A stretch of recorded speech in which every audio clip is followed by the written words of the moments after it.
सुरेश एक बढ़ई था जो जंगल से लकड़ियां लाकर उनसे खूबसूरत फर्नीचर बनाया करता था। सुरेश का हुनर पुरजलाल था, लेकिन उसे कभी भी अपने काम की सही कीमत नहीं मिलती।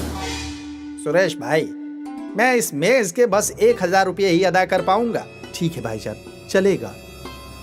सुरेश पूरे माह में बस 2 या 3 हजार रुपए ही कमा पाता था और वो सारे पैसे अपनी बीवी शोभा के हाथ में रख दिया करता था। ये लो, इससे घर का अनाज ले आओ। ठीक है, लेकिन अब आपको थोड़ा ज्यादा कमाना होगा। क्यों?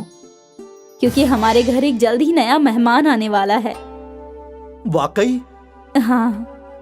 शोभा, मैं तुम्हें क्या बताऊं कि मैं कितना खुश हूँ। शुक्रिया शोभा। अब ज्यादा क्या, मैं दिन रात काम करूंगा, अपने बच्चे को सारी जरूरियात अता फरमाऊंगा। तुम फिक्र ना करो शोभा, और आज से घर के सारे काम भी मैं ही करूंगा। अरे नहीं नहीं, घर के काम मैं ही कर लूंगी। वैसे भी काम करना बच्चे के लिए अच्छा है। तुम तो बस खाना बनाना, बाकी तो मैं ही करूंगा, और मैं तुम्हारी एक नहीं सुनूंगा। सुरेश की खुशियों का ठिकाना नहीं था। उसी रोज से उसने घर का सारा काम करना शुरू कर दिया। अगर शोभा किसी काम को हाथ लगाती तो सुरेश उसे डांटा करता था। शोभा, तुम्हें मना किया था ना मैंने ये सब करने से। मैंने कहा ना मैं कर लूंगा। लेकिन आप काम करें और मैं बैठी रहूं, ये बात मुझे जायज नहीं लगती। तुम्हें जायज लगे या ना लगे, लेकिन ये तुम्हारे लिए बेहतर है और हमारे होने वाले बच्चे के लिए भी। अब जाओ, बैठो वहां।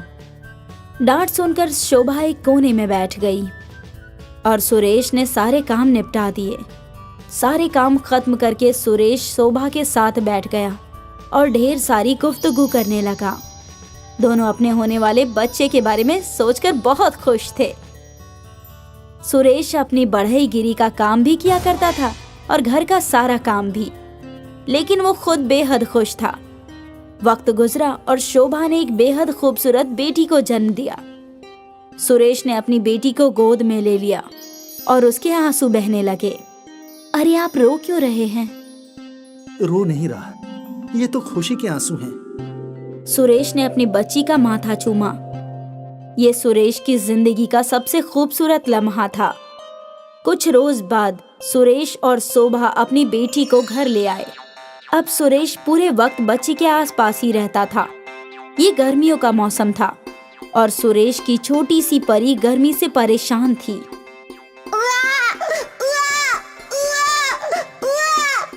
ये क्यों रो रही है? कैसे भूख लगी है?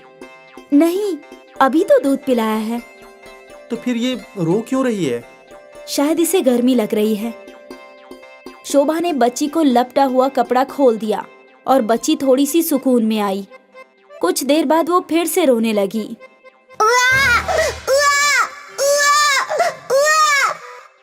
अस्पताल में पंखा था, इसलिए वहाँ सुकून से सोया करती थी। यहाँ हमारे घर में पंखा क्या, बिजली का भी अता पता नहीं है। मैं अभी आता हूँ। सुरेश अपने पड़ोसी के घर गया और उसने बिजली की बात की। उसका पड़ोसी बिजली देने को तैयार हो गया। सुरेश को हर महीने पड़ोसी को 300 रुपए अदा करने थे। बिजली की एक तार सुरेश पड़ोसी के घर से अपने घर तक खींच लाया और उस पे बल्ब लगा दिया। बिजली तो आ गई, अब पंखा खरीदना होगा। पंखा कम से कम 1000 रुपए का तो होगा ना। सुरेश ने अपने जेब टटोली तो उसके पास सिर्फ 100 रुपए थे। कोई बात नहीं, अब जब कहीं से पैसे आएंगे तो आप पंखा खरीद लेना। सुरेश ने बच्ची की जानिब देखा। बच्ची गर्मी से परेशान थी। मैं देखता हूँ, कहीं पुराना पंखा मिलता है क्या? ठीक है।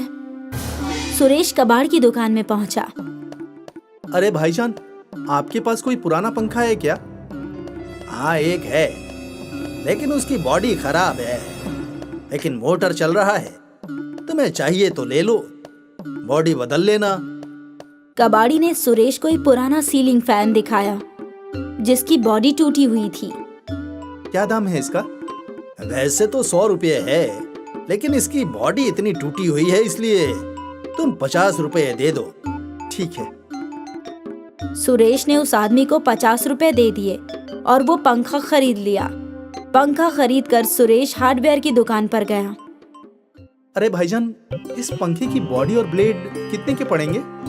अरे ये तो बहुत पुराना मॉडल है, इसकी बॉडी तो बहुत महंगी है। बॉडी और ब्लेड मिलाकर 1,000 रुपये लगेंगे। क्या? 1,000 रुपए सुनकर सुरेश चौंक गया। इतने सारे पैसे वो कहाँ से लाता? इसलिए वो चुपचाप अपने घर की ओर चल पड़ा। आप पंखा ले आए? ले तो आया, लेकिन इस पंखे की बॉडी टूटी हुई है और इसमें नए ब्लेड लगाने पड़ेंगे और उसकी कीमत 1,000 रुपये है। बाप रे, इतने सारे पैसे कहाँ से आएंगे? कुछ न कुछ तो करना ही पड़ेगा। सुरेश ने उस पंखे को जमीन पर रख दिया और सोचने लगा कि वो उस पंखे के साथ क्या कर सकता है। अगर मैं इस पंखे की बॉडी और ब्लेड लकड़ी से बनाऊं तो? क्या ऐसा मुमकिन है? मैं कोशिश तो कर ही सकता हूं ना। और वैसे भी गुड़िया गर्मी से बहुत परेशान है। सुरेश पंखा लेकर बाहर आया और अपने सामने पड़े लकड़ी के शाक से पंखे की बॉडी बनाने लगा। वो बहुत बारीकी से काम करता रहा और कई घंटों बाद आखिर उसने लकड़ी से बॉडी और ब्लेड बना लिए। उसने पंखे को लगाया। ये हुई ना बात। सुरेश अपने लकड़ी के पंखे को घर के भीतर ले गया और उसे छत से टांग दिया और बिजली का कनेक्शन लगा दिया और फिर बटन दबाते ही पंखा घूमने लगा। अरे वाह! और रोती हुई बच्ची फौरन पुरसुकून हो गई। मेरी कोशिश कामयाब हुई। हाँ देखिए, ये पुरसुकून हो गई। भगवान करे मैं इसे सारी जरूरियात अता फरमाऊं और एक अच्छा वालिद बन सकूं। आप अच्छे वालिद हैं। बच्ची खुश थी और इसलिए शोभा और सुरेश भी खुश थे। अगले रोज उनके घर पे ग्राम पंचायत का ऑफिसर आया। क्या आपके घर में कोई बच्चा पैदा हुआ है? हाँ हाँ, तशरीफ लाइए। वो ऑफिसर घर में दाखिल हुआ। हमारी बेटी हुई है। कल पैदा हुई है ना? हाँ। तभी ऑफिसर का तवज्जो ऊपर घूम रहे लकड़ी के पंखे पर गया। ये कैसे मुमकिन है? क्या ये वाकई लकड़ी का है? हाँ, मैंने खुद बनाया है। पुरजलाल, बहुत खूब। मैंने पहले लकड़ी की ऐसी हुनरमंदी नहीं देखी। ये हुनरमंदी नहीं, मजबूरी है जनाब। सुरेश ने ऑफिसर को बताया कि क्यों उसने लकड़ी का पंखा बनाया। उस ऑफिसर ने लकड़ी के पंखे की और सुरेश के खानदान की एक तस्वीर ले ली और उसी वक्त उनकी पूरी कहानी सोशल मीडिया पर पोस्ट कर दी। इससे क्या होगा जनाब? क्या होगा, तुम्हें जल्द ही इसका इल्म होगा। अब मैं चलता हूँ, वापस जरूर आऊंगा। लकड़ी के पंखे का फोटो और सुरेश की कहानी वायरल हो गई। लोग सुरेश की मदद करने आगे आ गए और सभी ने ऑफिसर के खाते में पैसे भेजे। कुछ रोज बाद ऑफिसर पैसों का बैग लेकर सुरेश के घर आया। तुम्हारा किस्सा पूरी दुनिया के दिलों को छू गया और देखो, सबने तुम्हारी मदद करने के लिए कितने पैसे भेजे हैं। तुम अपनी बेटी को सारी खुशियां दे सकते हो। सुरेश और शोभा की आंखों से आंसू बहने लगे। उन लोगों ने उम्मीद भी नहीं की थी कि ये सब मुमकिन है। सुरेश के खानदान की जिंदगी संवर गई। अब सुरेश ने अपनी बेटी के लिए सारी सहूलियात खरीद ली थी।